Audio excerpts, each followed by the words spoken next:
In both stories and the real world, people often find themselves cast into roles: the hero, the good daughter, the brat. But people are complicated and so rarely just one thing.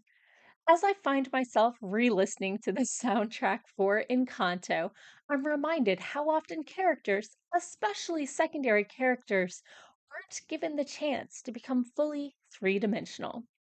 Welcome back to Morgan's Writing Tips and Writerly Musings with writing tips from the pros and, of course, my own writerly musings. Today, I'm here to talk about Encanto and making your own characters three dimensional. Tip number one: remix the tropes. How did Encanto break the tropes? Encanto starts off by establishing everyone's role in the family and the story, with everyone honestly trying their best. And most of these roles are twists on tropes in the first place, mixes of characteristics that usually don't go together. All too often, we see characters basically out of the proverbial central casting. By varying age and gender and temperament and physicality, we get to see a more natural variety and less of a cookie cutter story.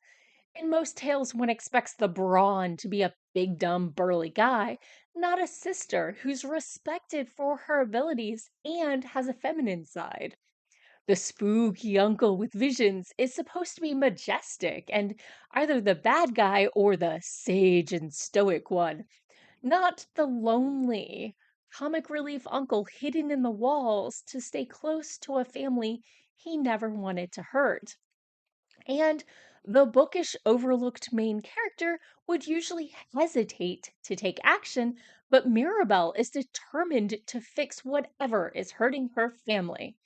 But Encanto doesn't stop there. Tip two: pay attention to the roles and labels you assign your characters. Labels can be limiting.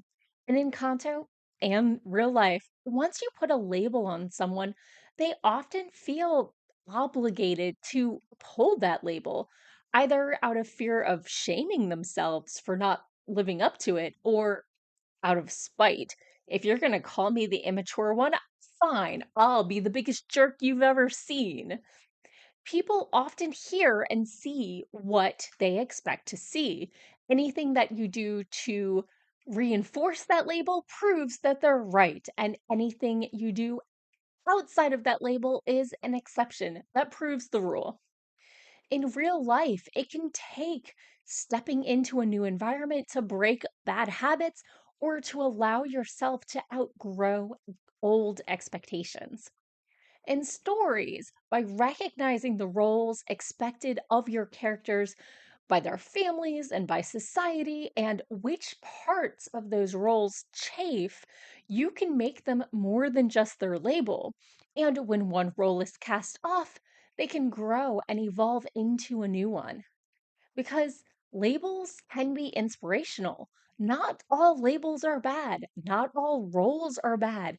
As long as they are a good fit for you or your character, for where you are in your lives right now, embrace them or use them as a target to grow toward.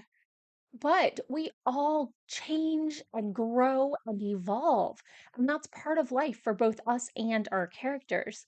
If a role no longer fits, it's time to move on. Sometimes that's all you need as an inciting incident. And tip number three: winning can look very different than you expect. At the start of Encanto, Mirabelle expected to be able to complete a quest, restore the family, and earn her own magic power. Yet, as her sisters confided in her and she won her uncle and grandmother's respect, she found all she needed was acceptance for who she was and encouragement in her own natural strengths. Encanto isn't alone. Very often, stories end with the main character getting something completely different than what they expected and finding that's what they actually needed. Don't be afraid to explore different directions and endings for your characters. Think about who they are and what they need, not just what they want, and make them earn it. People always value things more when they worked hard to achieve them. Besides, what's a story without putting your characters through a little bit of trials and tribulation? Let me know below. What do you think about making your characters three-dimensional? Do these tips work for you? Are there any I left out? Let me know in the comments below, and I'll be back again next week with more writing tips and writerly musings. Bye bye.